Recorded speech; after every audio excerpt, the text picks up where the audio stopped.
Welcome to magnet brains. मैं हूं तुम्हारी वैदेही मैम और आज हम सॉल्व करने जा रहे हैं मॉक टेस्ट 12। देखो आखिरी तक मॉक टेस्ट ही सॉल्व करना है क्योंकि टाइम कम है और मॉक टेस्ट से तुम ये भी देख लेते हो कि कितना कितना याद हो और कौन सा पोर्शन तुम्हारा वीक है। तो चलो स्टार्ट करते हैं मॉक टेस्ट का डिस्कशन। किस चैनल पे? इसी चैनल पे जिसका नाम है मैग्नेट ब्रेन्स, जहां मिलता है कंटेंट फ्री एजुकेशन किंडरगार्टन से लेके ग्रेड 12 तक, इंग्लिश मीडियम में, हिंदी मीडियम में और बहुत सारी एंट्रेंस एग्जाम के लिए। तो हमारी एंट्रेंस एग्जाम है CUET, जो हमें सिर्फ निकालनी नहीं है बल्कि स्कोर करना है, मतलब बहुत अच्छे मार्क्स है ताकि तुम्हारे चॉइस ऑफ यूनिवर्सिटी मिले तुम्हारे ग्रेजुएशन के लिए। तो मिनिमम टारगेट करके चलो कि अगर सपोज करो 250 का पेपर बन रहा है या 250 का ये वाला क्वेश्चन बन रहा है मॉक टेस्ट, तो कम से कम 220 लाओ तो तुम सेफ जोन में रहोगे। या फिर ऐसा बोलूं कि जितने क्वेश्चन तुम लगा रहे हो सारे के सारे क्या रहे? करेक्ट रहे। फ्रीक्वेंसी और एक्यूरेसी भी हमें चेक करनी है। तो चलो आज का क्वेश्चन पेपर स्टार्ट करते हैं। वापस वही रूल है, 50 क्वेश्चन है, 50 क्वेश्चन में से 40 एग्जाम में करने हैं, पर तुम पूरा का पूरा 50 क्वेश्चन करोगे, कोई ऑप्शन नहीं है अभी, ठीक है। हाँ, अब इस मॉक टेस्ट में दिया है कि अगर गलत हुआ तो -1, सही हुआ तो +4, तुम चाहो तो +5 भी ले सकते हो, ऐसा कुछ नहीं है। बस तुम टारगेट करो कि पूरे 50 क्वेश्चन सॉल्व करने हैं। और अगर 50 में से सपोज कर लो कि 35 क्वेश्चन सॉल्व हो रहे तुम्हारे, पर पूरे के पूरे 35 सही होने चाहिए, ठीक। तो चलो स्टार्ट करते हैं आज का पहला क्वेश्चन। क्या रूल है? कीवर्ड को करना है अंडरलाइन। अब बोलोगे ऑनलाइन टेस्ट है मैम, तो रेफ शीट मिलती है ना, कीवर्ड को लिख लो, ठीक है। चलो, the process in which the body's internal environment is kept stable is known as, पूछ रहे हैं ऐसी प्रोसेस जिसमें इंटरनल एनवायरमेंट या इंटरनल बॉडी टेम्परेचर क्या रहता है? स्टेबल रहता है, मतलब एक ही रहता है। अरे इसको क्या बोलते हैं हम?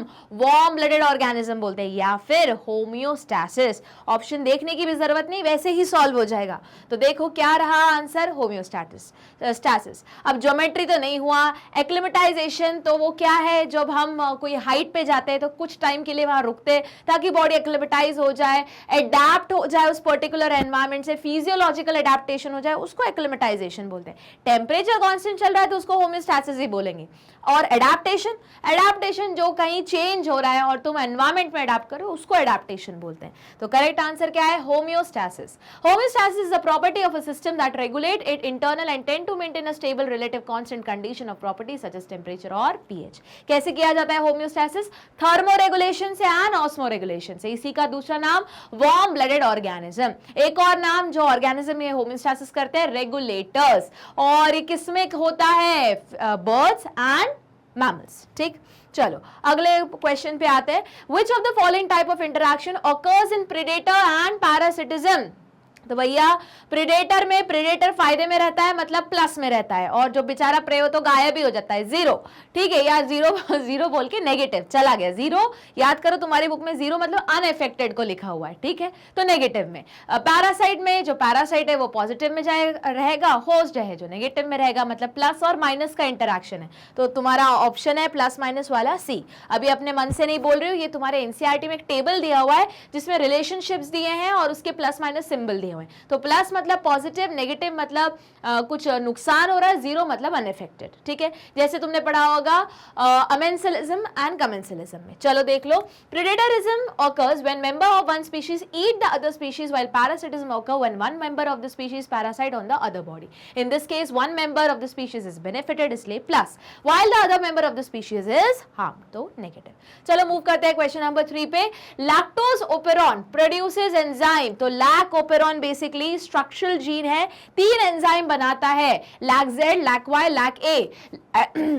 लैक जेड से क्या बनता है? Beta galactosidase. लैक वाई से क्या बनता है? परमिएस। और लैक ए से ट्रांस असाइटेलेज। तो देख लो तुम्हारा बीटा गैलेक्टोसाइडेज, परमिएस, ग्लाइकोजन सिंथेटेज, नहीं, बीटा गैलेक्टोसाइडेज, परमिएस एंड ट्रांस असाइटेलेज, बिल्कुल सही। तो बी वाला ऑप्शन तो सही जा रहा है, फिर भी दिल है कि मानता नहीं। देख लो आगे, परमिएस, ग्लाइकोजन, नहीं ग्लाइकोजन नहीं है, हटाओ। बीटा गैलेक्टोसाइडेज, परमिएस, ये बाप रे कौन सा आ गया? फॉस्फोग्लूकोज आइसोमरेज, नहीं, करेक्ट है आंसर नंबर बी। चलो देखते हैं explanation. Lac operon consist of 3 structural gene and a promoter, terminator, regulator and operator. एक और होता है रेगुलेटरी जीन जिसको क्या बोलते हैं? आई जीन, जिसमें और साथ में ऑपरेटर्स एंड प्रमोटर्स भी होते हैं। आई यहाँ क्या स्टैंड करता है? इनहिबिटर, इंड्यूसर नहीं, ठीक है, इंड्यूसर तो अलग लैक्टोज रहेगा खुद। चलो देखो, the 3 structural gene LAC-Z, LAC-Y, LAC-A encode for beta galactosidase, lactose permease and thiogalactoside transacetylase. तुम्हारी बुक में सिर्फ ट्रांस असाइटेलेज लिखा हुआ है, तो ये इंफॉर्मेशन तुम नोट डाउन कर लो, क्या पता क्वेश्चन इस नाम से आ जाए। ठीक, ले लिया, नोट डाउन कर लिया, स्क्रीनशॉट ले लिया। चलो आगे बढ़ते हैं, अगला क्वेश्चन देखते हैं।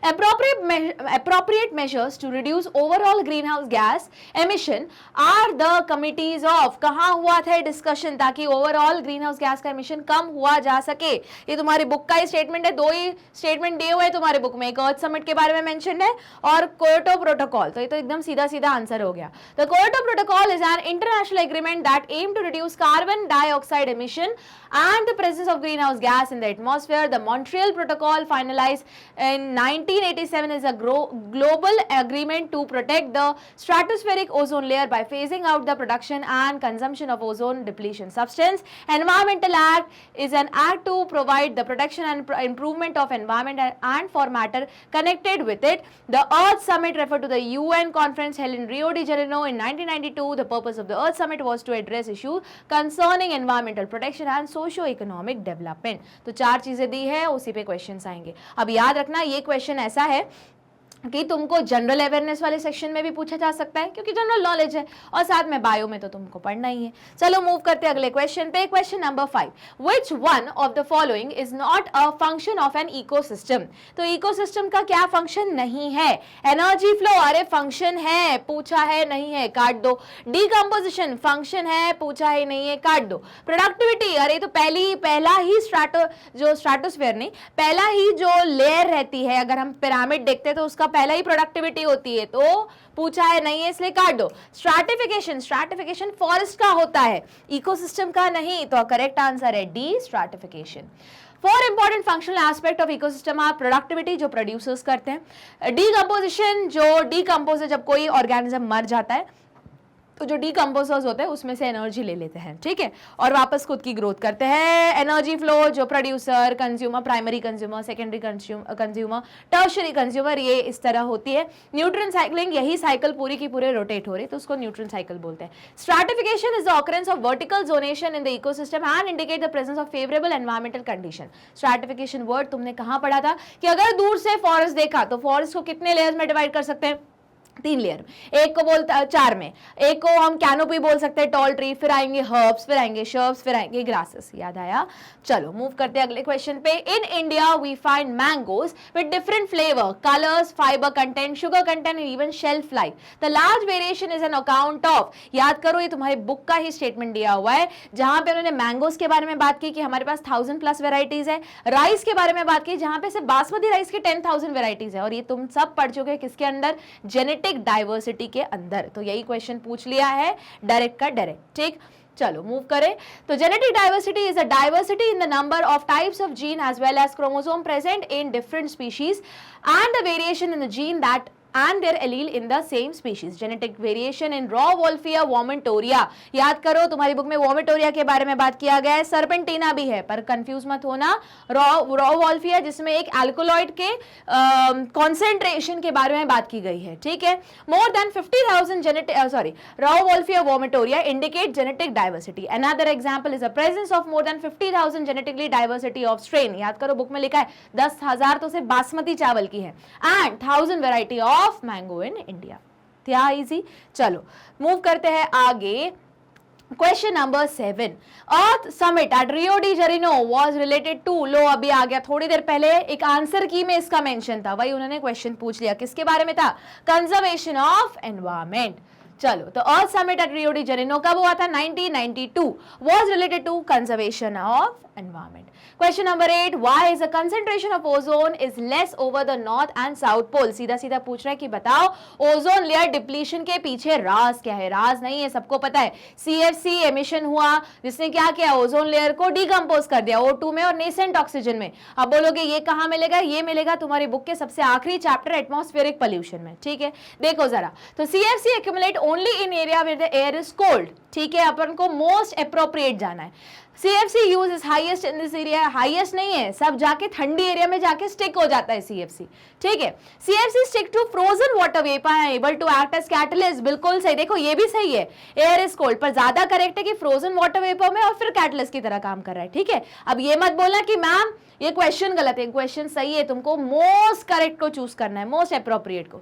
UV rays are stronger in atmosphere, अरे यूवी रे तो सबसे स्ट्रॉन्ग इक्वेटर पे होती है, तो ये तो आंसर गलत है, तो करेक्ट आंसर है सी। देख लेते हैं explanation. Destruction of stratospheric ozone takes place in the polar region where temperature drop below -80 degree Celsius. At this temperature cloud form in lower stratosphere, chemical reaction inside them transform compound derived from halocarbon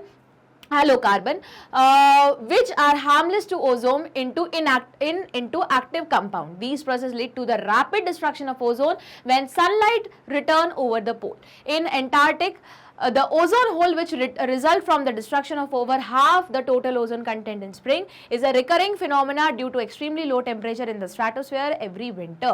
In the Arctic, on the other hand, winter time temperature are warmer on average than at the South Pole, and weather conditions vary considerably from one year to next. That is why ozone layer depletion can be significant there. हुआ clear? तो ये चाहो तो ये इसका screenshot ले लो और लिख लो कहीं पे, ठीक है। चलो मूव करते हैं क्वेश्चन नंबर 9 पे। 5' end of polynucleotide contain, polynucleotide में अगर याद होगा तुम्हारी आ गई पेंटोज शुगर, जिसमें ये पहले कार्बन पे कौन जुड़ा रहता है, तुम्हारा नाइट्रोजनस बेस, दूसरे कार्बन पे OH गायब होता है, तीसरे कार्बन पे क्या होता है, अरे अगला वाला फॉस्फेट ग्रुप जुड़ता है, अगर याद होगा पॉलीन्यूक्लियोटाइड चेन इसके 5th वाले कार्बन से। चलो चौथे पे क्या होता है, कुछ नहीं होता है, उस पे 5वां कार्बन अटैच रहता है, और यहाँ पे CH2 क्या होता है, मेन ग्रुप हमारा फॉस्फेट ग्रुप अटैच रहता है। तो वही पूछ रहे, बताओ 5वें वाले कार्बन पे कौन अटैच होता है, तो हमारा फॉस्फेट ग्रुप, सीधा साधा लॉजिक। चलो मूव करें आगे। Question number 10। Biosphere reserve differ from national park and wildlife sanctuary because in the former, वो पूछे बताओ बायोस्फीयर रिजर्व अलग कैसे है national park and wild life sanctuary से। अब बोलोगे मैम ये कैसे लिखा है, in the former, in the former मतलब बायोस्फीयर रिजर्व कैसे अलग है national park and wild life sanctuary से। तो याद करो जो नेशनल सेंचुरीज रहते, नेशनल पार्क रहते हैं, वाइल्ड लाइफ सेंचुरी वो अलग होते हैं, और उसी एरिया में वहीं के लोकल लोग अगर उस चीज को प्रिजर्व करें तो उसको हम बायोस्फीयर रिजर्व बोलते हैं। चलो देख लेते हैं। Human being are not allowed to enter, नहीं ह्यूमन बीइंग अलाउ रहते हैं, वहीं के लोकल लोग जो लोकलाइट्स हैं उसको प्रोटेक्ट करते हैं। People are an integral part of the system, बिल्कुल सही। Plants are paid greater attention than animal, नहीं ये कब से होने लगा। Living organism are bought from all over the world and preserve, नहीं बिल्कुल नहीं। पीपल इन्वॉल्व रहते हैं बायोस्फीयर रिजर्व में, ठीक है। वहां के जो लोकलाइट लोग हैं, जो ट्राइबल लोग हैं, उन्हीं को रख लेते कि भैया तुम्हारी ये जिम्मेदारी, तुम भी देखभाल करो, मतलब गवर्नमेंट तो करेगी साथ में तुम भी करो, ठीक। चलो देख लेते हैं। Biosphere reserve are a special category of protected area of land और coastal environment where in people are an integral component of the system. Question number 11 पे मूव करते हैं। If an angiospermic male plant is diploid, ठीक है, male plant है जो क्या है diploid, 2n, and female plant is tetraploid, female plant है जो क्या है टेट्राप्लॉइड है। अब ये मत बोलना मैम क्वेश्चन गलत है, याद करो बताया था कि पॉलीप्लॉइडी बहुत सिंपल कंसेप्ट है प्लांट्स में, प्लांट सर्वाइव कर जाता है, शो करता है पॉलीप्लॉइडी, ठीक। उसके बाद the ploidy level of endosperm is, endosperm मतलब कौन होता है, PN होता है ना। तो वो कैसे बनता है, ट्रिपल फ्यूजन से बनता है, मतलब वहां पे 3n वाली कंडीशन होनी चाहिए नॉर्मल में। अब देखो अपन को ये पता लगाना है 3n मतलब कैसे, 3n नॉर्मल में होता है जब दोनों तरफ से nn होता है, तो अपन को बेसिकली 3 हैप्लॉइड्स को मिक्स करना है, ठीक है। तो अब मेल 2n था तो वो क्या क्रिएट करेगा, n, फीमेल 4n का क्या हो जाएगा 2n। पर याद रखो एंडोस्पर्म में क्या रहते हैं, 2 पोलर न्यूक्लियाई, मतलब 2n एक पोलर न्यूक्लियर का, 2n एक पोलर न्यूक्लियर का, उसमें आके कौन मर्ज हुआ, n हुआ, तब मैं बोलूंगी ना ट्रिपल फ्यूजन। तो देखो 2 + 2 4 + 1 मतलब 5, मतलब आंसर आना चाहिए पेंटाप्लॉइड। हुआ क्लियर। तो चलो देख लेते हैं इसका explanation. The male gamete will be haploid n, जैसे 2n का n हुआ। A polar nucleus will be diploid, क्योंकि 4n था पूरा फीमेल बॉडी, उसका हाफ हुआ 2n। अब 2 पोलर न्यूक्लियर होते 2n, ठीक है। In the central cell endosperm form by a fusion of male gamete with 2 polar nuclear will be pentaploid. कैसे, मेल गैमेट n 2n तो हो गया टोटल 5n। मूव करें अगले क्वेश्चन पे। Biogas is a mixture of, easy PG question, किसका mixture है, methane, hydrogen sulphide, carbon dioxide और H2 गैस। तो देख लो इनमें से सबसे बेस्ट चीज क्या है, कार्बन मोनोऑक्साइड नहीं, कार्बन मोनोऑक्साइड नहीं, CH4 CO2 एंड H2, हाँ ठीक है, CO नहीं। अब बोलोगे मैम H2S तो दिया नहीं तो क्वेश्चन गलत हो गया, नहीं, इनमें से मोस्ट अप्रोप्रिएट को चूज करना है। हुआ क्लियर? चलो तो आंसर है सी। अगला देखते हैं, biogas is combination of at 2/3 methane of CO2 and traces of hydrogen. चलो, the process is necessary for the complete development of male gametophyte from pollen mother cell are। याद करो इस टाइप के क्वेश्चन के लिए मैंने बताया था कि क्या करना है। देखो कितनी बार हर एग्जाम में, हर मॉक टेस्ट में एक क्वेश्चन या तो गेमेटोजेनेसिस, मोर प्रीसाइजली या तो स्पर्मेटोजेनेसिस, oogenesis, या तो माइक्रोस्पोरोजेनेसिस, मेगास्पोरोजेनेसिस, कहीं ना कहीं इन चारों से एक क्वेश्चन तो बन ही रहा है, एक या दो क्वेश्चन बन रहे हैं। तो ये तो भैया समझ में आ रहा है 110% क्वेश्चन वाली कैटेगरी में। तो अगर अभी तक भी नहीं पढ़ा है तो पढ़ लो, ठीक। साथ में मैंने बताया था सीक्वेंस भी पढ़ लेना स्ट्रक्चर वाइज, ठीक है। चलो देखते हैं, तो वो पूछ रहे हैं बताओ कंप्लीट डेवलपमेंट के लिए क्या नेसेसरी। तो बताओ कहानी कहाँ से शुरू होती। सबसे पहले कौन बनता है, हमारी जो मेल जो माइक्रोस्पोर मदर सेल है, जो खुद क्या रहेगी 2n, उसके बाद उससे क्या बनेगा 2n का बन जाएगा n, मतलब एक ही मियोसिस होगा। उसके बाद क्या होगा माइटोसिस। कितनी बार, 2 बार। तो चलो देख लो आंसर क्या है, 1 meiotic division and 2 mitotic division. देखो जरा इसका explanation. During microsporogenesis, primary sporogenous cell gave rise to microspore mother cell और pollen mother cell, जो क्या रहेगी 2n रहेगी। वो क्या करेगी, रिडक्शन डिवीजन करेगी, मियोसिस होगा और n बनाएगी। Each pollen mother cell on reduction division give rise to 4 microspore or pollen which in the beginning of male gametophytic generation. The microspore undergo only 2 mitotic division and thus fully developed male gametophyte is formed. It is 3 nucleated structure. हुआ clear? चलो आगे move करते हैं question number 14 पे। The length of DNA has 45,000 base pair, ठीक है। How many complete turn will the DNA molecule take. अब अगर एक बात बताओ, वो पूछ रहे कि कितने टर्न लेगा डीएनए, उसमें टोटल बेस पेयर्स कितने हैं 45,000। अब हमको पता है एक टर्न के अंदर कितने बेस पेयर्स होते हैं, ये हम पढ़ चुके हैं, 10 बेस पेयर होते हैं। वो पूछ रहे हैं कि देखो एक टर्न में, वापस यूनिटरी मेथड, एक टर्न में होते हैं 10 बेस पेयर। टोटल बता दिए उन्होंने 45,000 बेस पेयर हैं, बताओ कितने टर्न लोगे। तो क्या होगा 45,000 डिवाइडेड बाय 10, मतलब हो गया तुम्हारा 4,500 टर्न्स आएंगे। सिंपल, देख लो आंसर, ठीक। चलो अब इसका एक्सप्लेनेशन देख लो। Number of base in 1 turn of DNA is 10 base pair per turn, ठीक है। तो बस अब टोटल लेंथ है उसको डिवाइड कर दो 10 से। क्लियर? आगे क्वेश्चन नंबर 15। अब याद रखो एक और चीज, अगर इस टाइप का क्वेश्चन आ सकता है तो उल्टा भी पूछा जा सकता है कि कितनी लेंथ बनेगी या कितने टोटल बेस पेयर होंगे। वो क्या करेंगे, तुम्हें टर्न के अंदर कितने बेस पेयर है पता है, वो बता देंगे कितने टर्न्स है, वो पूछेंगे बताओ लेंथ क्या हुई, ठीक है। और अगर क्वेश्चन का लेवल टफ करना है तो वो क्या करेंगे, तुमको और डीएनए का लेंथ पूछने के लिए तुमको उसको मल्टीप्लाई करना पड़ेगा 0.34 या फिर 3.4 नैनोमीटर से, क्योंकि हमें पता है एक टर्न की लेंथ कितनी होती है 3.4 नैनोमीटर, ठीक है। क्योंकि 2 बेस पेयर के बीच में डिस्टेंस कितना होता है 0.34 नैनोमीटर। वो पूछ लेंगे बताओ लेंथ कितनी है। तो इस टाइप के क्वेश्चंस आ सकते हैं। अगर ये पूछा जा सकता है तो वो भी पूछा जा सकता है। अगला question, question number 15। If there are 4 cells in anther, what would be the number of pollen grain? 4 cell है, 4 to the power 2, मतलब 4 into 4 कितना हो गया 16। सिंपल सा लॉजिक।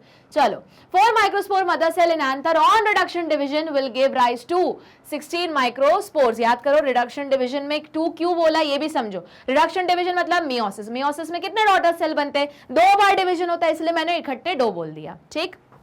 चाहो तो तुम वो ऐसे कर सकते हो, 1 सेल से 2 बना, 2 सेल से 4 बने, फिर उसी का सेम 2 बार करो, ठीक। चलो आगे मूव करते हैं, 2 बार नहीं 4 बार करना पड़ेगा, ठीक है। तब आके तुम्हें, क्योंकि 4 माइक्रोस्पोर है ना, ये तो मैंने एक ही माइक्रोस्पोर का बताया कि एक जो है वो पहले 2 में डिवाइड करेगा तो 4 में होगा, ये हुआ एक ही कहानी। ऐसे कितनी बार करना है, और 3 बार, क्योंकि 4 माइक्रोस्पोर मदर सेल के बारे में बात की गई है। अगला question, which of the following is not, तो नॉट हुआ क्या तुम्हारा keyword, necessary to execute a polymerase chain reaction successfully. वो पूछे बताओ पीसीआर के लिए इन चारों में से किसकी जरूरत नहीं है।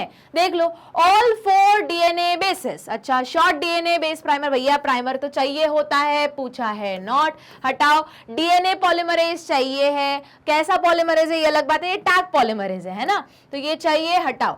4 बेसिस का मतलब एटीजीसी जिसको ऑलिगोन्यूक्लियोटाइड भी बोलते हैं, तो ये तो चाहिए, पूछा है नॉट, हटाओ। तो क्या हुआ तुम्हारा डीएनए लाइब्रेरी। देखो अगला question, in a mature embryo sac the central cell is, mature embryo sac में सेंट्रल सेल कैसा रहता है, 2 न्यूक्लियस रहता है, बाइन्यूक्लिएटेड, सिंपल पोलर न्यूक्लियर रहते हैं। In an embryo sac central cell is a binucleate cell that upon fertilisation with one of the 2 sperm cell form triploid endosperm to nourish embryo development, इस equal triple fusion भी बोलते हैं। ठीक है, देखो थोड़ी देर पहले ट्रिपल फ्यूजन के लॉजिक से एक क्वेश्चन सॉल्व किया था जिसमें आंसर था टेट्राप्लॉइड, तो सोचो एक ही थ्योरी है दोनों के पीछे और 2 क्वेश्चंस पूछ रहे हैं, मतलब इंपॉर्टेंट समझो, ग्रेविटी समझो क्वेश्चंस की। अगला question, which form of RNA is most heterogeneous, पूछ रहे कौन सा आरएनए का फॉर्म है जो सबसे ज्यादा अलग दिखता है या फिर बहुत ज्यादा वेराइटी या वेरिएशन है उसके अंदर। तो टीआरएनए वो तो एक जैसे है, एमआरएनए, अब एमआरएनए भी 2 टाइप का होता है, जब वो अनप्रोसेस रहता है तो वो एचएनआरएनए होता है, वो शो करता है क्या, हेट्रोजिनसिटी, क्योंकि उसमें क्या होगा, स्प्लाइसिंग होगा, कैपिंग होगा, टेलिंग होगा, ज्यादा करेक्ट है कैपिंग, स्प्लाइसिंग, टेलिंग। ठीक, आरआरएनए वो तो 2 ही फॉर्म, 2 क्या, इनएक्टिव, एक्टिव, एक्टिव में हम एक पूरा सब यूनिट बोलेंगे, इनएक्टिव में 2 सब यूनिट्स बोलेंगे, और एचएनआरएनए हुआ clear. The eukaryotic cell transcribe a precursor of RNA, most precisely mRNA, much longer than mRNA, मतलब mRNA के पहले क्या बनता है, hnRNA. This is called heterogeneous nuclear RNA। हुआ क्लियर। चलो question number 19, translation of messenger RNA into protein, पूछ रहे बताओ एमआरएनए का ट्रांसलेशन कौन सी डायरेक्शन में होगा, 5' to 3'। तो पहले तो देख लो, जो तुम्हारे 3' to 5' है वो ऑप्शन को हटा दो। चलो, और फिर बस टर्मिनस देखने, तो अब ये याद करना पड़ेगा कि इस तरफ कौन सा रहता है, एन टर्मिनस, इस तरफ कौन सा रहता है, सी टर्मिनस। हो गया क्लियर। ठीक, तो translation of messenger RNA occurs from 5' to 3' direction and the polypeptide is synthesised from N terminus to C terminus. Move करते हैं आगे, question number 20, pollen grain is liberated at, पूछ रहे बताओ पोलन ग्रेन कब लिबरेट किया जाता है। तो ये तुम्हारी बुक का ही एज इट इज स्टेटमेंट पूछ लिया है, वहां पे लिखा हुआ है कुछ एंजियोस्पर्म में 2 to 3 सेल स्टेज में लिबरेट होता है। अब वहां पे और उन्होंने एग्जांपल्स दिए हुए कि ग्रासेस में, इसमें होता है, कभी कभी 4 सेल स्टेज में भी होता है, एक्सेप्शन भी वहां मेंशन है। तो याद रखना, स्टेटमेंट पूछ रहे हैं एज इट इज, एग्जांपल पूछ रहे हैं, तो वो डायरेक्ट क्वेश्चन भी हो सकता है। तो करेक्ट आंसर है 2 to 3 cell stage. Pollen grain is liberated at 2 or 3 cell stage if pollen grain is release at 2 cell stage, vegetative and generative cell, then generative cell divide meiotically to produce 2 male gametes, but when pollen grains are released, a 3 cell stage, that is 2 male 35 gametes are already present। हुआ clear. आगे, The test cross is used to determine, याद करो test cross basically करते क्यों है, क्योंकि हमें offspring पता है, उसके पेरेंट्स का पता लगाना है कि वो डोमिनेंट किस कैटेगरी में आते हैं, होमोजाइगस कि हेट्रोजाइगस। तो ये अपना आंसर हुआ। अब देख ले, अगर ये आंसर नहीं तो मोस्ट अप्रोप्रिएट ऑप्शन में क्या है, जीनोटाइप ऑफ द प्लांट। हाँ, और नहीं तो क्या, मैं क्या बोल रही हूँ कि पेरेंट्स का पता लगाना कि डोमिनेंट है तो किस टाइप का देखो डोमिनेंट है कैसे पता चला, क्योंकि वो टॉल दिख रहा है, तो टॉल तो फिनोटाइप हुआ ना, पर डोमिनेंट किस कैटेगरी का, होमोजाइगस मतलब कैपिटल टी कि heterozygous capital T small T. तो ये दोनों क्या बोल रही हूँ मैं, जीनोटाइप। तो करेक्ट ऑप्शन क्या आ रहा है, जीनोटाइप। फिनोटाइप तो दिख रहा है, पता क्या लगाना है टेस्ट क्रॉस के लिए, तो नहीं, अगर ये नहीं तो ये भी नहीं, none of the above answer नहीं है। करेक्ट आंसर है क्या, जीनोटाइप ऑफ द प्लांट। तो देखो टेस्ट क्रॉस के ऊपर भी क्वेश्चन आ रहा है, हर ऑल्टरनेट पेपर में आ रहा है। The test cross is used to determine the genotype of the plant to know whether the offspring is homozygous या हेटेरोजाइगस, कैसा, डोमिनेंट। चलो आगे, question number 22, which of the following crosses would produce a genotypic ratio of 1:2:1 in F2। F2 में 1:2:1 मतलब genotype ratio capital T is to capital T small t, मतलब homozygous dominant is to heterozygous dominant is to recessive। ये आ रहा है 1:2:1। कब होता था, जब इसकी ऊपर वाली जनरेशन जो F1 थी वो क्या कर रही थी, सेल्फ पॉलिनेशन, मतलब दोनों सेम था और दोनों के कैसा था, ये तुम्हारा हेट्रोजाइगस डोमिनेंट कंडीशन था। तो देख लो, अब यहाँ पे ये कैपिटल ए और बी नहीं, अब कैपिटल, अच्छा ये दोनों कैपिटल थे क्या, नहीं, एक कैपिटल एक स्मॉल, कुछ इस तरीके से है ना। तो capital A small B, small A small B नहीं, कैपिटल ए स्मॉल बी, हाँ स्मॉल ए नहीं, बिल्कुल नहीं। तो करेक्ट आंसर है तुम्हारा कैपिटल ए इंटू, अब देख लो वही चीज है, ध्यान से देखोगे तो वही चीज है, बस उन्होंने ए और बी का लिया हुआ है, मतलब यहाँ पे हम एक सिंगल वर्ड देख रहे हैं पर उन्होंने ए बी के कंटेक्स्ट में बोला हुआ है। ठीक, चलो मूव करें आगे। तो selfing A B into A B, तो तुम्हारा वही आएगा ratio capital A small B और स्मॉल बी। हुआ क्लियर? चलो, histone are rich in, histone कैसे है, क्या है, बेसिक प्रोटीन। प्रोटीन किससे बना होता है, अमाइनो एसिड से, मतलब लॉजिक क्लियर है। अगर अमाइनो एसिड तुमको एक बेसिक प्रोटीन बनाया है तो अमाइनो एसिड भी कैसा लेना पड़ेगा, बेसिक। मतलब कौन सा बेसिक अमाइनो एसिड है, लाइसिन एंड आर्जिनिन। देखो हर मॉक टेस्ट में इसके ऊपर क्वेश्चन आ रहा है, वापस बोल रही हूं, याद नहीं किया है तो लिख लो, 2 acidic amino acid, 2 basic amino acid, 2 neutral amino acid, इतना याद करना है। साथ साथ में उसका स्ट्रक्चर, उसका सिंबल, उसका कोड, इतना और याद करके जाओ। ठीक, चलो, तो इसका आंसर है लाइसिन एंड आर्जिनिन।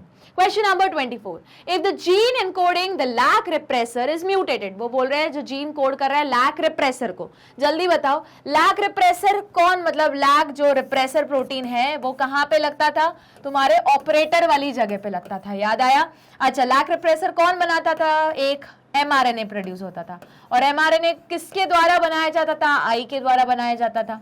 तो अगर ये वाला जो जीन है, आई जीन है, जो लैक रिप्रेसर को बना रहा है, is mutated so that it cannot no longer binding to the operator, मतलब ऑपरेटर पे बाइंड नहीं कर पाएगा। सिंस ऑपरेटर पे बाइंड नहीं कर पाएगा तो वो जगह खाली रहेगी, तो क्या होगा, तुम्हारा DNA dependent RNA polymerase attach हो जाएगा और पूरे time lac Z, lac Y, lac A क्या होता रहेगा, ट्रांसक्राइब होता रहेगा। मतलब मैं बोल सकती हूँ लैक ओपरॉन ऑन ही रहेगा, कभी ऑफ ही नहीं होगा। चलो, will transcription of that operon occur, और नहीं तो क्या पूरे टाइम वो होता रहेगा। Yes, but only when lactose is present। नहीं भैया, लैक्टोज से कोई लेना देना नहीं है, वो आई जीन खराब हो चुका है, ऑन ऑफ वाला सिस्टम ही गया, पूरे टाइम ऑन। अच्छा, नो नहीं, लैक ऑपरॉन ऑन रहेगा, नो कहां से आंसर है, हटाओ। अच्छा, यहां भी नो लिखा है, हटाओ। अच्छा, yes, because the operator will not be bound by repressor and RNA polymerase can transcribe the lac operon। बिल्कुल सही, तो तुम्हारा आंसर है सी। चलो देख लेते हैं इसका explanation.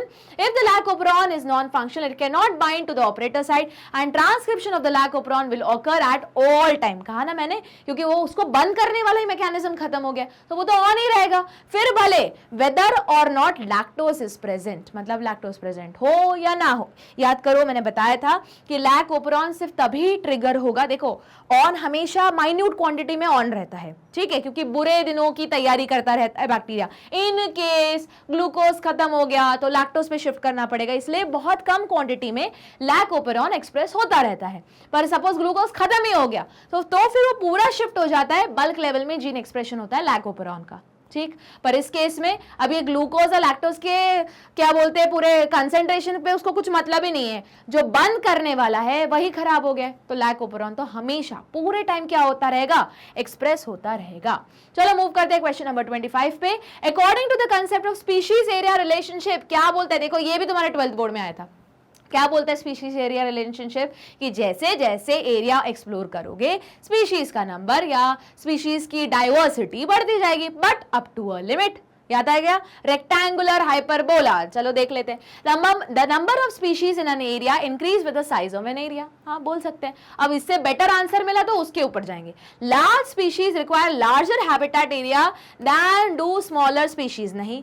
More species within an given area are endemic, नहीं। The larger the area the greater the extension rate. अरे भैया तो गायब ही कर रहा है, नहीं।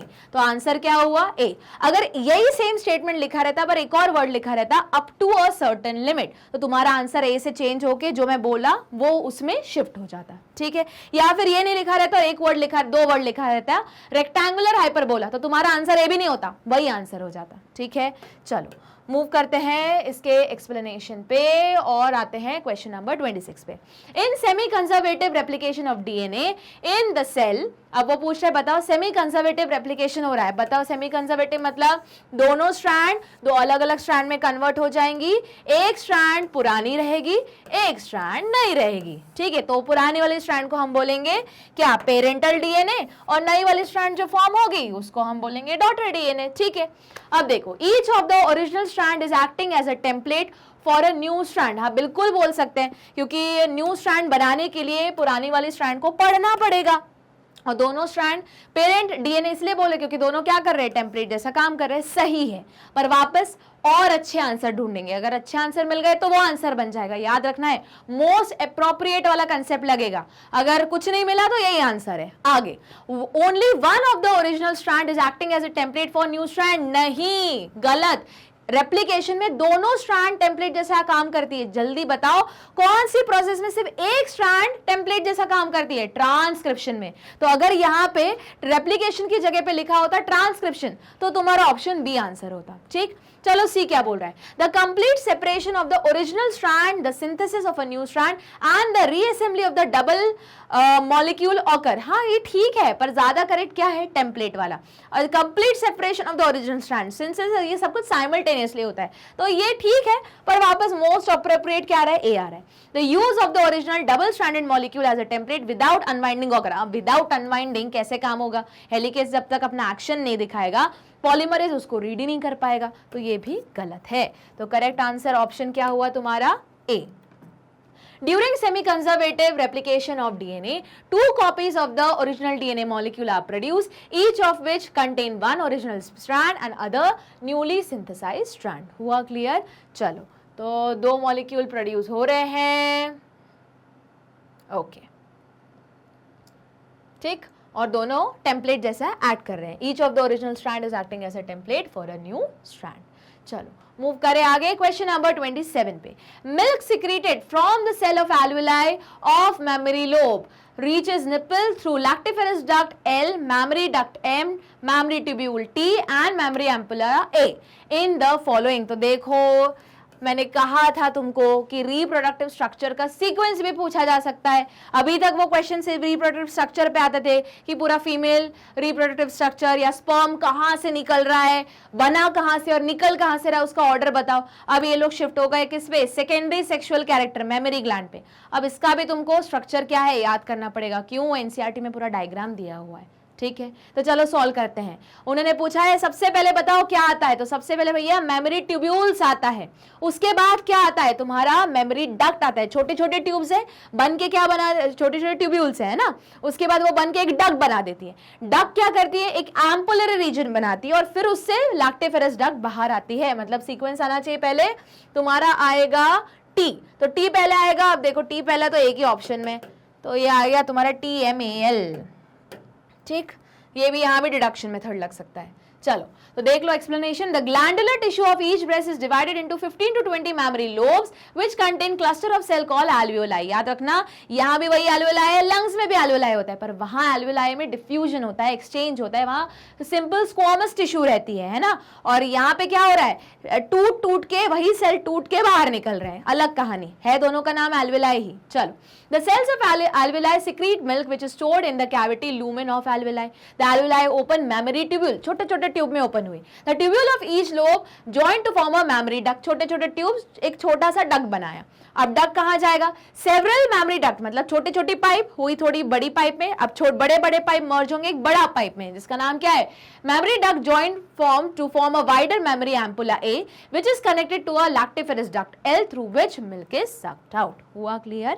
चलो आगे मूव करते हैं। Question number 28, expression vector are different from other vector because. वो पूछ रहे बताओ, अच्छा क्वेश्चन है, ये पढ़ा नहीं होगा, स्टार मार्क कर लो, स्क्रीनशॉट ले लो और समझना शुरू करते हैं। वो पूछ रहे बताओ expression vector are different from other vector because. अब देखो तुम्हारे बुक में वेक्टर्स इन जनरल डिस्कस किया हुआ है, एक्सप्रेशन वेक्टर करके ऐसा कोई टर्म नहीं है। तो ये सबसे पहले तो ले लो इस क्वेश्चन का स्क्रीनशॉट, क्योंकि बहुत बढ़िया क्वेश्चन है। फिर हम स्टार्ट करते हैं सॉल्व करना।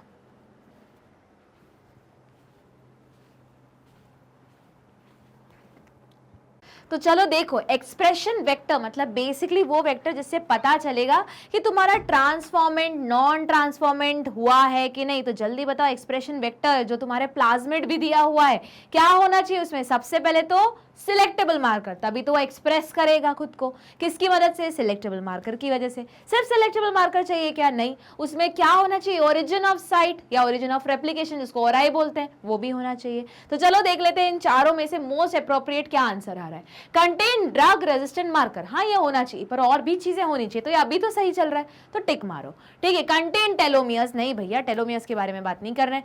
Contain regulatory region that permit DNA to produce a gene product, अच्छा। Contain origin of DNA replication, अब देख लो ऐसा तो नहीं कि ये कॉम्बिनेशन वाला क्वेश्चन है, पता चला नहीं कॉम्बिनेशन नहीं, सिंगल ही है, तो ड्रग रेजिस्टेंट भी होना चाहिए, पर वापस क्या अपन को चूज करना है, मोस्ट अप्रोप्रिएट, तो टेलोमियर्स तो नहीं है, ओरिजिन ऑफ रेप्लिकेशन होना चाहिए, ड्रग भी होना चाहिए, पर सी वाला क्यों है देखते हैं। Contain regulatory region that permit DNA to produce a gene product, अगर डीएनए रेगुलेटरी रीजन में वो बेसिकली ड्रग रेजिस्टेंट और ओरिजिन ऑफ रेप्लिकेशन को दोनों इंक्लूड कर रहे हैं, क्यों, क्योंकि लिखा है DNA to permit produce a gene product, produce कब करेगा, डीएनए खुद को एक्सप्रेस करेगा। तो देख लेते हैं इसका answer and explanation. Expression vector may contain drug resistant marker, telomere and must contain DNA origin, but none of these feature distinguish them from the other vector, क्योंकि बाकी वेक्टर में भी ये सारी चीजें होती है। अब क्या स्पेशल रहता है, मतलब उनको भी कंट्रोल करने वाला एक रेगुलेटरी एक्सप्रेशन होना चाहिए। Expression vector are unique because they contain regulatory sequence that allow the clone gene to be express in the host cell. तो ये मेंशन नहीं है, जरा इसका स्टार बना के स्क्रीनशॉट ले लो आंसर का कि क्या आंसर आना है। रेगुलर जीन के बारे में बात की तो बाकी चीजें होनी चाहिए, पर इसमें एक्सप्रेशन वेक्टर में क्या होना चाहिए, रेगुलेटरी जीन जो एक्सप्रेशन को कंट्रोल करे, ठीक।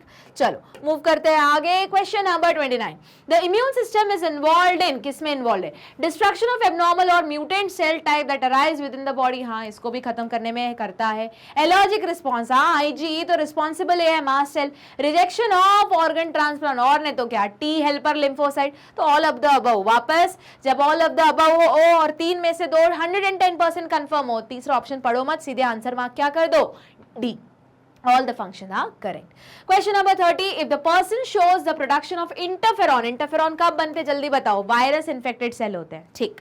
In his body, chances are that he is suffering from, अब तुम ध्यान से देखना, तो इन 4 में से जो तुम्हारी वायरस कॉजिंग बीमारी हुई तो वो क्या है, वो तुम्हारा इसका आंसर हुआ। अच्छा क्वेश्चन है, 2 टॉपिक्स को मर्ज करके एक क्वेश्चन बनाए। ये वाला तुम पढ़ चुके हो कहाँ पे, ह्यूमन हेल्थ वाले चैप्टर में, चैप्टर नंबर 8, और ये वाला तुम्हारी इम्यूनिटी से रिलेटेड क्वेश्चन है, तो दोनों को मर्ज करके पूछा है। हमें पता है इंटरफेरॉन किस पे काम करता है या कब निकलता है, जब कोई वायरस इन्फेक्ट करे। बस अब इसमें से देख लेना है कि अगर टेटनस पता चले, बैक्टीरिया हटाओ, मलेरिया एक प्रोटोजोन हटाओ, तो इसमें से तुम्हारा कौन सा वायरस के लिए आ रहा है, मीजल्स वाला आ रहा है।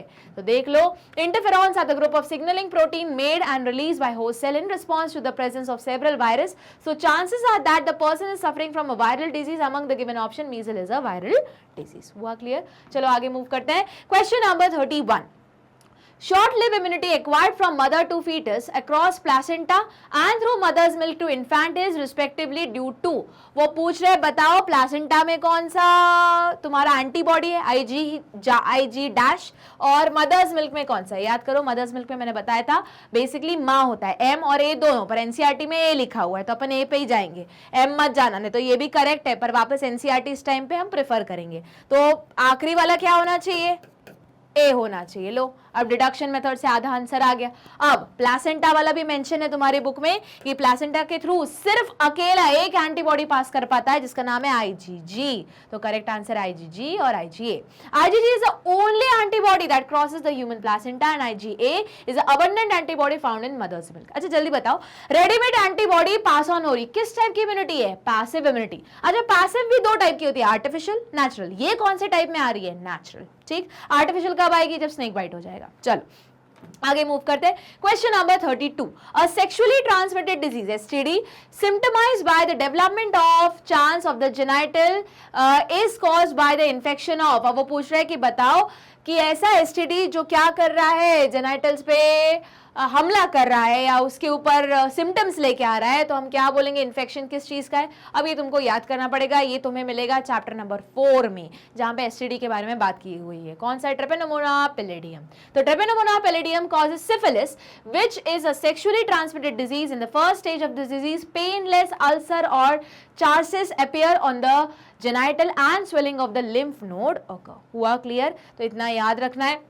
अब अगर सिफिलिस के बारे में पूछा जा सकता है तो गोनोरिया के बारे में पूछा जा सकता है, तो क्या करोगे, एक टास्क, एक टेबल बनाओ जिसमें लिखो पॉजिटिव, पहले तो लिखो बीमारी का नाम, किसके कारण हो रहा है, मतलब एसटीडी ही करना है, चैप्टर नंबर 4 में मिल जाएगा, ठीक है। सबसे पहले बीमारी का नाम, एसटीडी का नाम, पॉजिटिव एजेंट और उसके सिम्टम्स, वो एक क्लियर। चलो आगे मूव करते हैं। Question number 33, which of these can be used to cure infertility in couple where male partner has very low sperm count. वापस चैप्टर नंबर 4 का क्वेश्चन। तो IUD, gift, none of these और IUI, तो ये तो तुम्हारा डायरेक्ट क्वेश्चन हुआ as it is.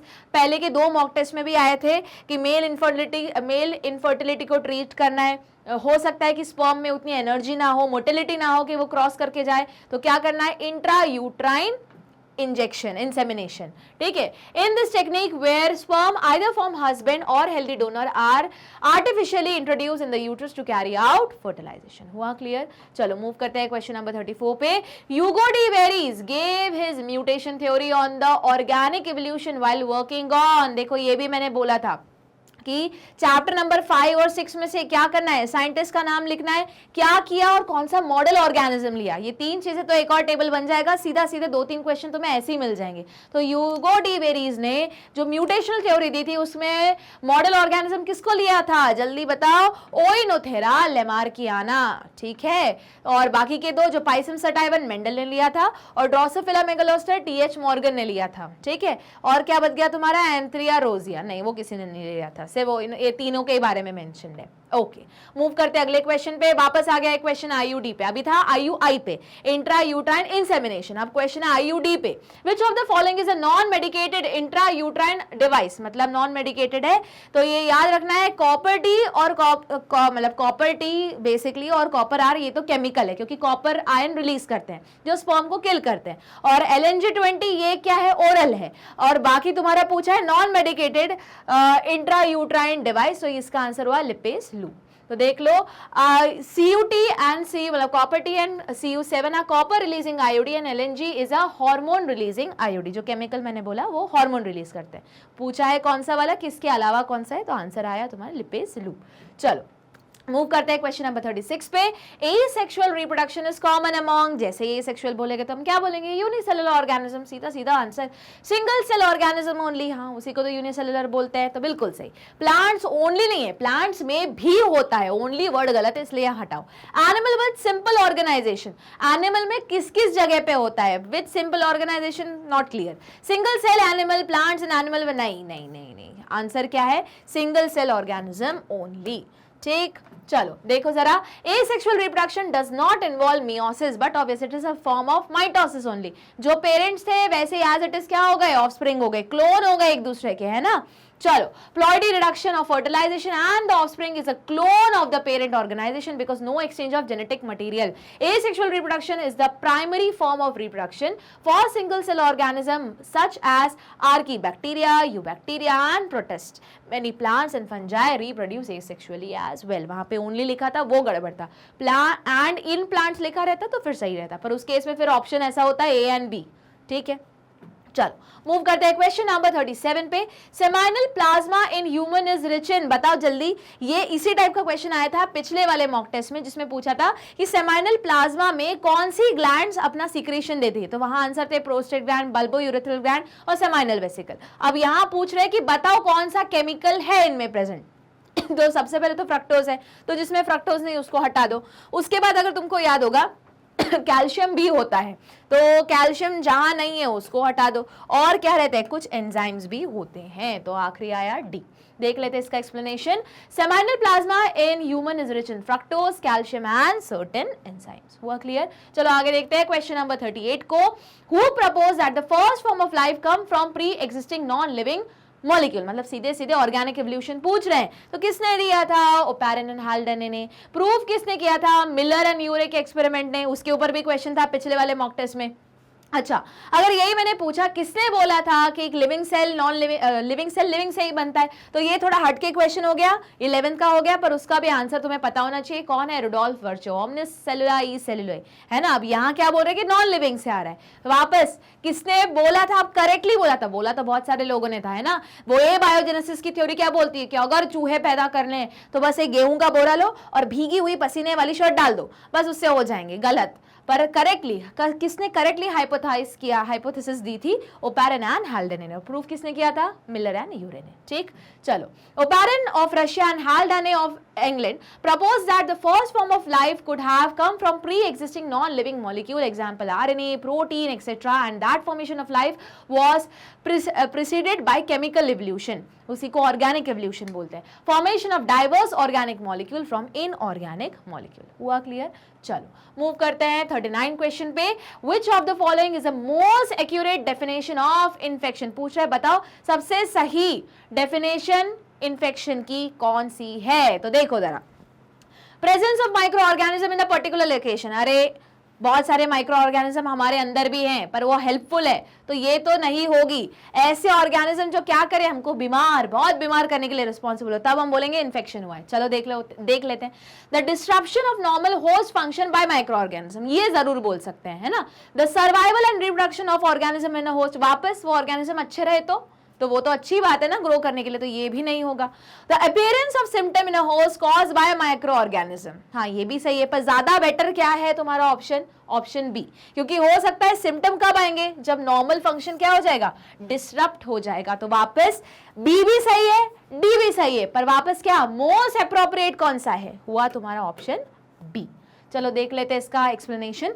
Infection is the invasion and multiplication of micro organism such as bacteria, virus and parasite that are not normally present within the body. तो वही जो normally भी हमारे बॉडी के अंदर, मैंने बोला बहुत सारे माइक्रो ऑर्गेनिज्म रहते हैं, रिप्रोड्यूस करते हैं, ग्रो करते हैं, पर वो हमको बेनिफिट कर रहे हैं, हमको जिंदा रखने में हेल्प कर रहे हैं। ऐसे ऑर्गेनिज्म आ जाए जो होने नहीं चाहिए, फिर हमारे नॉर्मल सेल का फंक्शन को प्रॉब्लम दे रहे, उसका रिजल्ट हो रहा है कि सिम्टम्स आ रहे। ठीक, देखो, an infection may remain localized or it may spread through the blood or lymphatic vessel to become systemic. Microorganisms that live naturally in the body, वही बोल रही थी ना, are not considered infection. For example, bacteria that normally live within the mouth and intestine are not infection. इसलिए वो दो options हो गए गलत। चलो मूव करते हैं अगले क्वेश्चन पे। क्वेश्चन नंबर 40 क्या बोल रहा है? The plasmid present in the bacterial cell are, अरे ये तो एकदम सिंपल हो गया। प्लाज्मिड को का फुल फॉर्म ही क्या है? या प्लाज्मिड को किसी ने बोला डिफाइन प्लाज्मिड, क्या बोलोगे? Extra chromosomal circular DNA. देख लो भैया, तो अच्छा डबल बी है ना, तो देख लेते हैं। लीनियर हटा दो, सर्कुलर है, डबल है, और आरएनए नहीं है, डीएनए है। ये रहा तुम्हारा आंसर। तो करेक्ट आंसर हुआ तुम्हारा ऑप्शन ए। देख लो, plasmid are extra chromosomal circular double stranded DNA. ठीक, चलो क्वेश्चन नंबर 41 पे मूव करते हैं। बायोपायरेसी, जैसे वर्ड बायोपायरेसी आएगा क्या याद आएगा? कि किसी दूसरे कंट्री का बिना उनकी परमिशन से क्या चुरा लिया? बायो रिसोर्स चुरा लिया, उनका नॉलेज चुरा लिया, या फिर पूरा का पूरा कोई वही बायो रिसोर्स चुरा लिया। ठीक है, is related to bio research, हाँ बिल्कुल। ट्रेडिशनल नॉलेज, हाँ बिल्कुल। बायोमोलिकुलर जीन डिस्कवर, बिल्कुल, तीनों सही हैं। तो आंसर क्या है? All of the above. देखो, biopiracy is a practice of commercially exploiting naturally occurring biochemical or genetic material, especially by obtaining patent that restrict in future use while failing to pay fair compensation to the community but from which it originate। याद करो, biopiracy का best example NCERT में दिया हुआ है कि US ने क्या किया था कि हमारे जो नीम है, हल्दी है, तुलसी है, उनका क्या करवा लिया था? पेटेंट करवा लिया था। वो तो हमने जाके फाइट बैक किया कि अरे ये सब यहीं ओरिजिनेट हुए, ये बायो रिसोर्सेज और इनके जो प्रोडक्ट्स बनेंगे इसका पूरा पैसा इंडियन गवर्नमेंट को मिलना चाहिए, क्योंकि यहीं से ओरिजिनेटेड है ना। तो हमने फिर प्रूफ किया कि तुम्हारा नहीं है, गलत, कुछ भी पेटेंट मत कराओ। फिर हम फाइट बैक किए, तो उन्होंने क्या की थी? बायोपायरेसी, और खुद को बचाने के लिए बोला था हमने पेटेंट करा लिया। जब उगा ही नहीं तुम्हारे यहाँ, तो कहां से तुम पेटेंट कराओगे? ठीक, देखो, biopiracy related to bio researches, traditional knowledge and biomolecular and gene discovered. हुआ क्लियर? चलो मूव करते हैं क्वेश्चन नंबर 42 पे। During the process of isolation of DNA, chilled ethanol is added to, और ये तो प्रैक्टिकल का क्वेश्चन आ गया, ताकि क्या बनाया जाए? डीएनए को इनसोल्यूबल बनाया जाए और वो ऊपर फ्लोट हो जाए। देखो जरा, remove protein such as stone, अच्छा प्रेसिपिटेट डीएनए, देखो इनसल्यूबल बोल रही है, मतलब सीधा सीधा वही बोल रहा है। Break open the cell to release DNA, नहीं ये तो ऑलरेडी मैकेनिकल मैकेनिज्म का यूज करके उसको और एंजाइम को डाल के ये ऑलरेडी कर चुके हैं, और प्रोटीन भी कर चुके हैं वही मैकेनिकल और एंजाइम का एक्शन का यूज करके। Facilitate action of restriction enzyme, नहीं भैया, क्या मैंने बोला, डीएनए को क्या किया जाए, इनसल्यूबल बना जाए ताकि वो एकदम अलग से बैंड के फॉर्म में सेपरेट हो जाए, मतलब प्रेसिपिटेट डीएनए। तो देखो जरा, chilled ethanol is a non polar molecule while DNA is a polar molecule. Polar मतलब जिसके ऊपर चार्ज हो, डीएनए कैसे है, नेगेटिवली चार्ज, क्यों, फॉस्फेट बॉन्ड के कारण, ग्रुप के कारण। It is a net negative charge due to the phosphate group attached to it. When DNA is placed in a solution due to 100% chilled ethanol, it become insoluble, बोला ना, and precipitate out of the solution. हुआ clear? चलो आगे move करते हैं question number 43 पे। Which is the most common method of reproduction in majority of fungi and bacteria? तो ये एकदम कॉमन मेथड पूछा है। फंजाई तुमको पता है सबसे ज्यादा कैसे होता है, स्पोर फॉर्मेशन से, और बैक्टीरिया कैसे होता है, बाइनरी फिशन से भी हो सकता है, मल्टीपल फिशन से। पर अब तुम्हें दोनों का क्या करना है, एकदम करेक्ट आंसर ढूंढना है। तो चलो देखते हैं। तो देखो, ऐसा उन्होंने पूछा है कि जो फंजाई में भी होता है, बैक्टीरिया में भी होता है, तो बैक्टीरिया में कभी कभी स्पोर फॉर्मेशन से भी होता है। तो करेक्ट आंसर क्या है तुम्हारा, स्पोर फॉर्मेशन। चलो देख लेते हैं। Fungi reproduce by vegetative, asexual and sexual mean. About 20% fungi propagate only by asexual mean. Asexual reproduction takes place during favorable condition by the formation of variety of conidia or spore. These spore may be unicellular, aspergillus or multicellular alternaria. Bacteria also reproduce mainly by asexual method, and therefore they have a dominant haploid phase in their life cycle. Asexual reproduction in bacteria takes place by binary fission, budding, conidia, cyst and endospore. इसलिए हमने mark किया क्या, spore, जो दोनों में common चलेगा। ठीक, चलो अगले क्वेश्चन में जाने से पहले समझ जाओ। अब बोलोगे मैम ये ज्यादा तो इन डिटेल 11th में दिया हुआ है, पर तुम्हारे 12th का जो चैप्टर नंबर 1 है उसमें थोड़ा थोड़ा पैरा में जो चीजें दी हुई है, मैं सजेस्ट करूंगी थोड़ा थोड़ा एक्स्ट्रा 11th की बुक उठा के उसको पढ़ लो, क्योंकि सिंस वो 12th में मेंशन है, उसका नाम भी मेंशन है ना, तो हो सकता है वो 11th के कोर्स में थोड़ा घुस जाए। पर तुम ये नहीं बोल सकते out of the course question, क्योंकि 12th की बुक में दिया तो है। ठीक, चलो मूव करते हैं अगले क्वेश्चन पे। Question number 44, which of the following is a natural genetic engineer of plant? अरे ये तो नेचुरली रहता है, कौन सा, ये तो तुम्हें पता ही होगा, एग्रोबैक्टीरियम ट्यूमरफेशियन, जो टीडीएनए बनाता है, याद करो ये हम पढ़ चुके हैं। तो इसका आंसर देख लो, Agrobacterium tumefaciens, a pathogen of several dicot plant, has naturally ability to transfer tDNA और their TI plasmid, जो बोलते हैं TI, tumor inducing plasmid, into plant genome upon infection of cell at the wound site and cause an unorganized growth of the cell mass known as corn gall.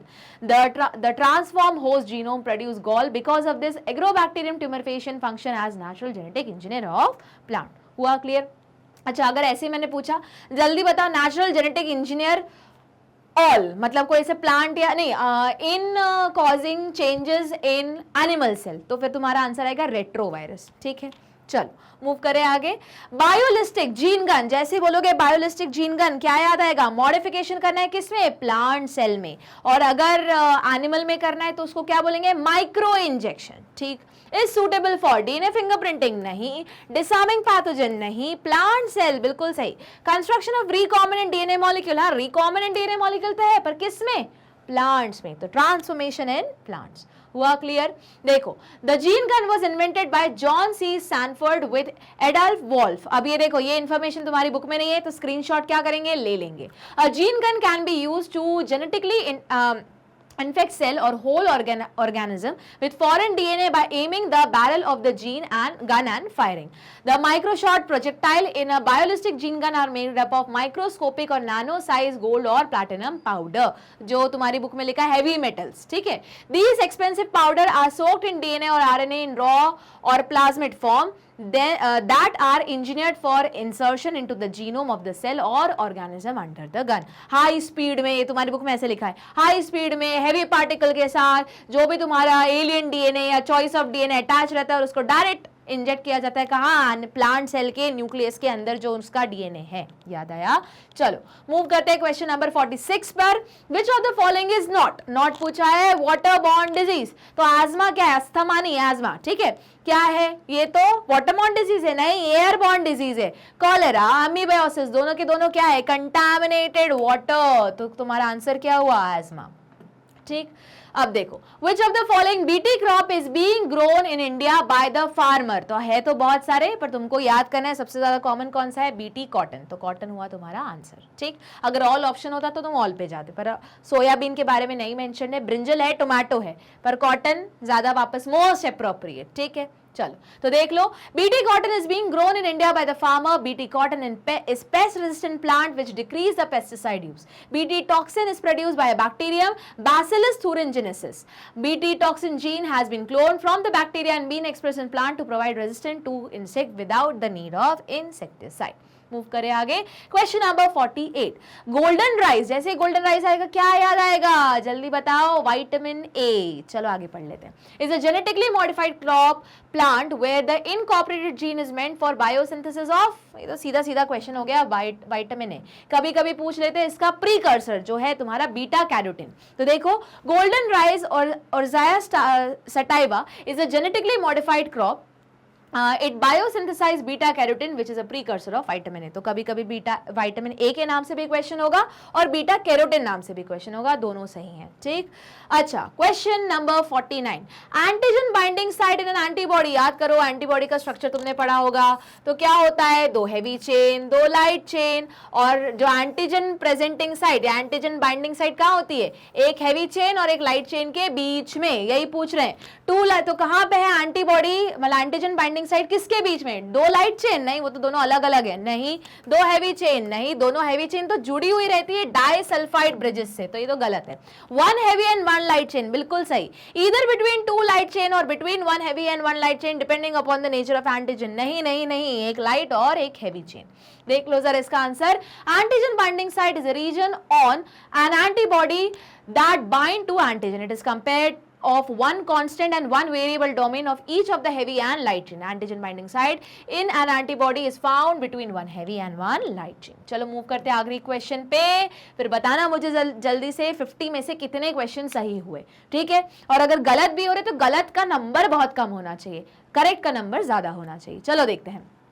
The transgenic animal are those which have, transgenic मतलब जिसके अंदर किसी और का DNA होना चाहिए। Foreign DNA in some cell, some cell नहीं पूरे की पूरी बॉडी में, तो some cell गलत है। Foreign DNA in all of their cell, बिल्कुल सही। Foreign RNA के बारे में तो बात ही नहीं है, और both A and C गलत है और A भी गलत है, तो करेक्ट आंसर क्या हुआ तुम्हारा? B, Foreign DNA in all the cells. So transgenic animal जिसमें आता है तुम्हारी रोजी आ गई। Transgenic animal सबसे ज्यादा माइस प्रोड्यूस हुए हैं। क्या है? Are those animal which have a foreign gene intentionally inserted into their genome. और इस क्वेश्चन के साथ खत्म होता है तुम्हारा मॉक टेस्ट 12। तो क्या करना है, अगर कोई मॉक टेस्ट छूट गया है तो जल्दी जल्दी वेबसाइट पे जाओ, टाइप करो। क्या कैसे टाइप करोगे? www.magnetbrains.com। जैसे एंटर दबाओगे ये होम पेज आएगा, CUET वाले सब टैब पे सिलेक्ट करोगे, यहाँ अंदर तुम्हारा फिजिक्स, केमिस्ट्री, बायो जो भी तुम्हारा सब्जेक्ट है वो उस पर सिलेक्ट करोगे, और यहाँ पे ऑलरेडी अपलोडेड है उसको क्लिक करोगे और सुनना शुरू करोगे।